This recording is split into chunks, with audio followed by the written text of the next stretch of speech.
Assalamualaikum warahmatullahi wabarakatuh. Selamat pagi kepada Bapak Anafi, Bapak Ramil, dan teman-teman semua.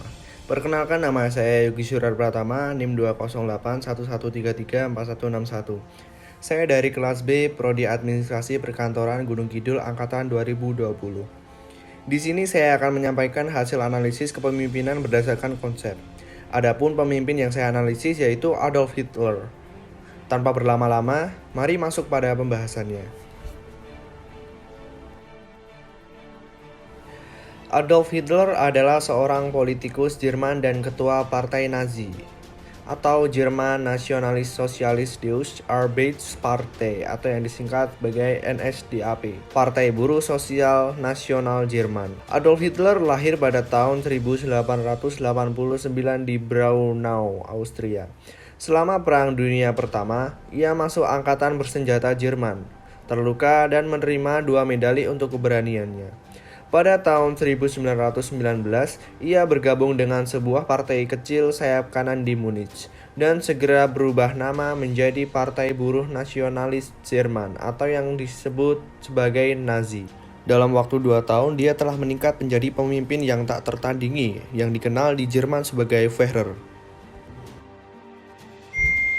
Yang pertama, saya akan menjelaskan bagaimana teori kepemimpinan seorang Adolf Hitler, sang diktator Jerman.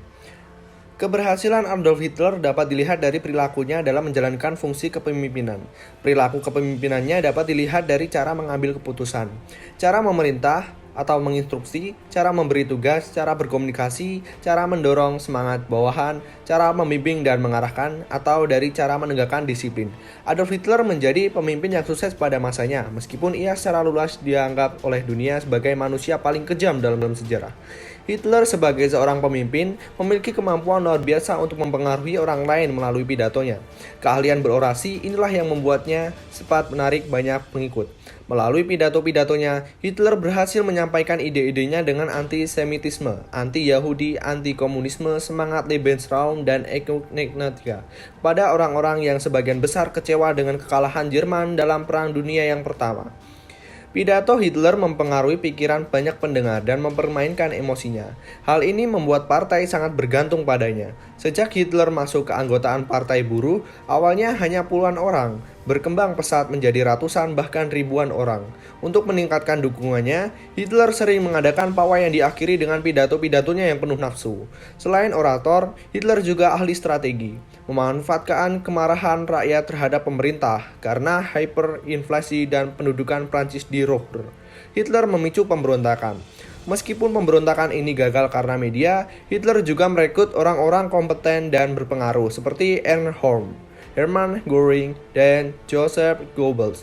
Orang-orang ini kemudian diangkat menjadi pejabat tinggi partai. Hitler menganut gaya kepemimpinan otoriter. Gaya kepemimpinan ini menempatkan kekuasaan di tangan satu orang atau sekelompok kecil. Orang di antaranya masih ada orang yang paling berkuasa.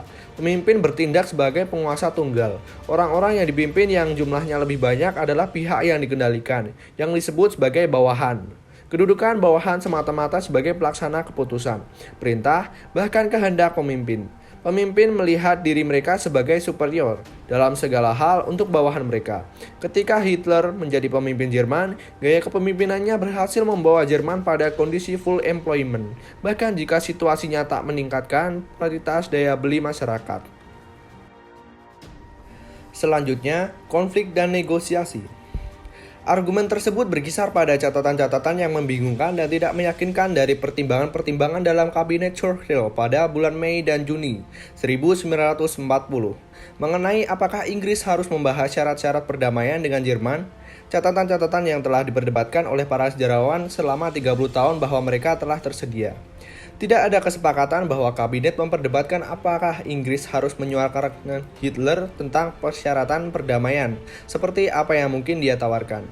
Juga tidak ada keraguan bahwa Churchill membuat komentar yang tidak sepenuhnya mendukung citranya sebagai pahlawan yang kuat, mengejar tujuan, kemenangan dengan segala cara, dan bahkan menolak untuk mempertimbangkan negosiasi dengan Berlin. Dia tercatat menyatakan misalnya bahwa, jika kita bisa keluar dari kemacetan ini dengan menyerahkan Malta dan Gibraltar dan beberapa koloni Afrika, dia akan melompat.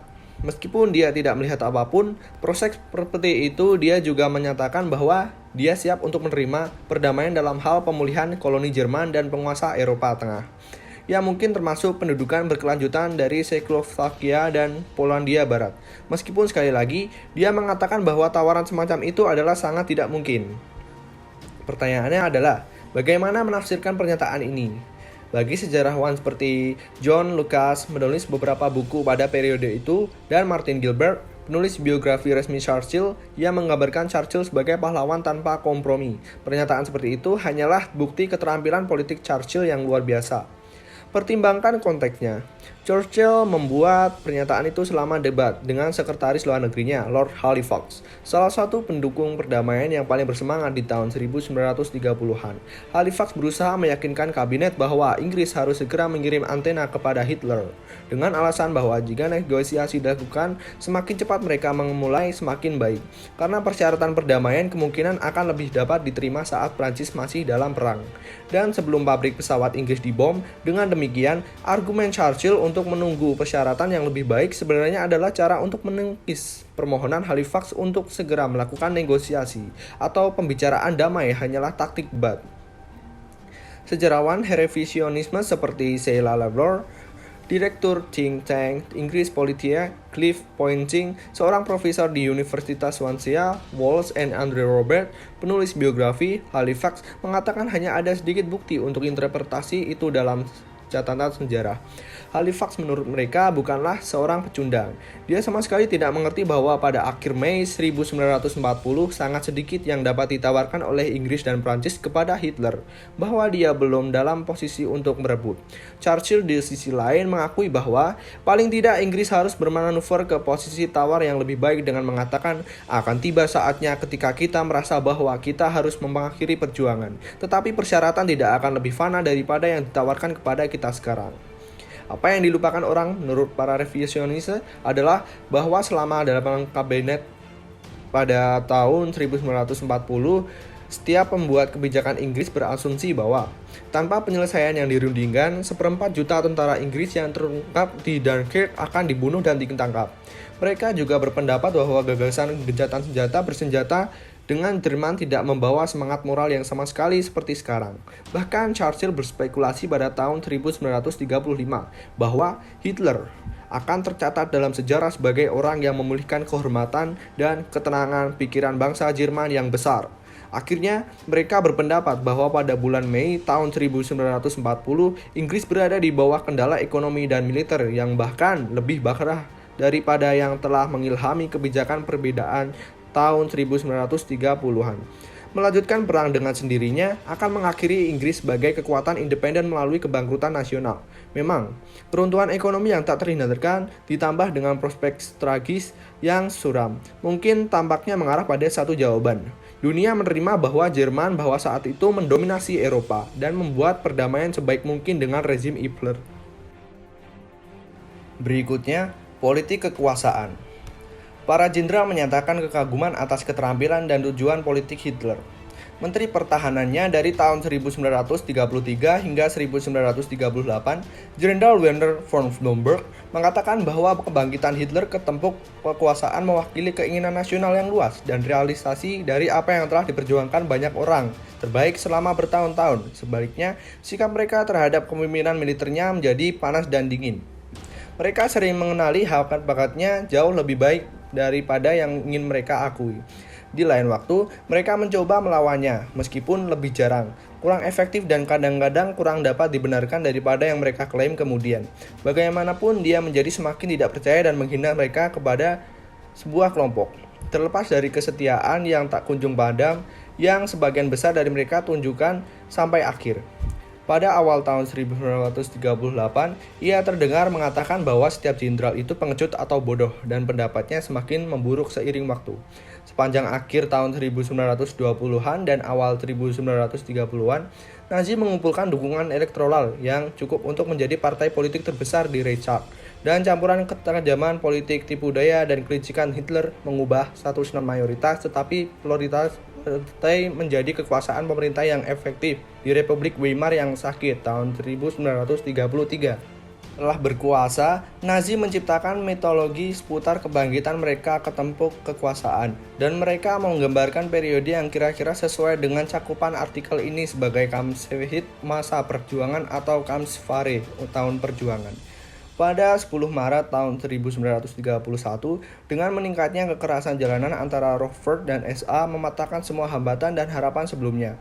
Rusia memberlakukan kembali larangannya terhadap kaos coklat. Beberapa hari setelah pelarangannya, orang-orang SA menembak mati 2 orang komunis dalam perkelahian jalanan, yang menyebabkan larangan berbicara di depan umum tentang Goebbels, yang menghindari larangan dengan merekam pidato dan memainkannya di depan penonton saat dia tidak ada. Ketika kewarganegaraan Hitler menjadi bahan diskusi publik pada tahun 1924, ia memiliki deklarasi publik yang dicetak pada 16 Oktober tahun 1922.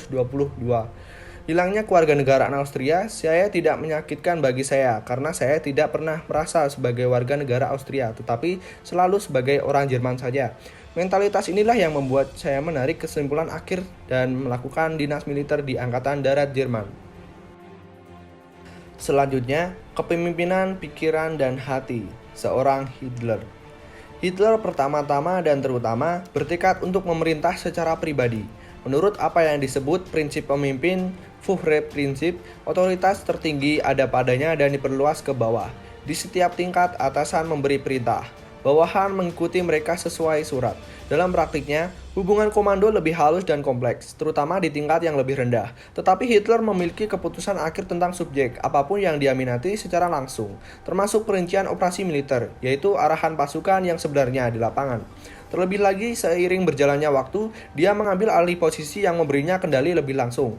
Dari memimpin Führer, negara Jerman pada tahun 1934, ia kemudian menjadi Panglima Angkatan Bersenjata pada tahun 1938, kemudian Panglima Tentara pada tahun 1941. Hitler ingin menjadi Feldleiter, generalisme, menjalankan kendali langsung atas pasukan itu sendiri, dalam arti yang sama seperti yang diperintahkan Wellington di Waterloo, meskipun dari kejauhan. Selanjutnya, pengikut. Adolf Hitler dan para pengikutnya yang disebut Nazi adalah orang-orang yang melakukan Holocaust. Holocaust adalah genosida terhadap kira-kira 6 juta penganut Yahudi Eropa selama Perang Dunia yang Kedua, suatu program pembunuhan sistematis yang didukung oleh negara Jerman atau Nazi, dipimpin langsung oleh Adolf Hitler, dan berlangsung di seluruh wilayah yang dikuasai oleh Nazi. Ini dimulai di Jerman pada tahun 1933, semuanya berakhir pada tahun 1945. Adolf Hitler dan para pengikutnya yang disebut Nazi. Adolf Hitler yang menjadi kanselir Jerman selama Holocaust berkuasa pada tahun 1933 ketika Jerman mengalami kesulitan ekonomi yang parah. Hitler berjanji kepada Jerman bahwa dia akan membawa kemakmuran bagi mereka dan bahwa tindakan militernya akan mengembalikan Jerman ke posisi kekuasaan di Eropa. Dia adalah kanselir Jerman dari tahun 1933 hingga 1945 dan diktator Nazi Jerman dari tahun 1934 hingga 1945. Kelebihan dan kekurangan kepemimpinan Adolf Hitler adalah sebagai berikut. Yang pertama, kelemahan kepemimpinan otoriter Adolf Hitler adalah sifat keras kepala Adolf Hitler dan perasaan bahwa dia selalu benar, sehingga banyak kerugian yang dialami masyarakat karena sikap dan egonya. Yang kedua, dan yang terakhir, keunggulan gaya kepemimpinan otoriter yang dilakukan Adolf Hitler cukup efektif membawa perubahan pada masa itu. Selanjutnya, pengambilan keputusan. Adolf Hitler bagaimanapun ragu-ragu ketika membuat keputusan yang sulit, setidaknya pada awal proses pengambilan keputusan. Hitler juga dikenal bimbang dan bimbang karena ia cenderung mengambil resiko yang tinggi untuk berjudi ketika membuat keputusan. Schwab, 1992. Dia telah membuat keputusan untuk menargetkan orang-orang Yahudi jauh sebelum perang dimulai. Penindasan terhadap mereka mendahului perang beberapa tahun. Itu adalah kebijakannya. Rincian yang tepat dilakukan oleh orang lain, dia tidak merencanakan data letak camp, tetapi dia adalah motivator utama. Ekonomi perang Jerman menuntut tenaga kerja budak yang bisa dikerjakan sampai mati. Adolf Hitler mengetahui hal ini dengan sangat baik. Mereka tidak akan pernah bisa membuat semua senjata itu jika mereka harus membayar orang dengan upah yang layak atau memberi mereka dengan benar. Roket V2 unik dalam sejarah karena lebih banyak dan orang meninggal dalam pembangunannya daripada yang sebenarnya terbunuh. Adolf Hitler adalah pemimpin autokratis Jerman dari tahun 1933 sampai 1945 selama Perang Dunia yang Kedua. Holocaust dan peristiwa pembersihan etnis lainnya yang dilakukan oleh Wehrmacht, SS, dan SD, meskipun dia mungkin tidak memberikan setiap perintah untuk setiap tindakan kekerasan, fakta bahwa dia menandatangani Undang-Undang Ras Nuremberg, bahwa dia memulai perang, dan bahwa dia gagal mencegah aktivitas bawahannya membuatnya menjadi agen utama yang bertanggung jawab atas kejahatan yang terjadi. Sekutu pasti akan menganggapnya bertanggung jawab jika mereka menangkapnya hidup-hidup, yang merupakan sebagian besar alasan dia bunuh diri menjelang akhir perang daripada penangkapan wajah. Hitler hebat dalam mendelegasikan. Dia mengungkapkan ide-ide dan mempercayakan orang lain untuk mengimplementasikannya. Himmler, peternak ayam yang menjadi komandan Reich ketiga, jauh lebih terlibat dalam implementasi dan Moore dan Bau-Endlos solusi akhir. Martin Bormann, sekretaris Hitler, adalah birokrat klasik, merupakan kunci dalam memfasilitasi menemukan orang yang tepat untuk kerjaan yang ada. Tidak ada yang akan sampai ke Hitler tanpa persetujuan Bormann. Juga, Hitler sangat malas dan hipokondria dan kecanduan opiat.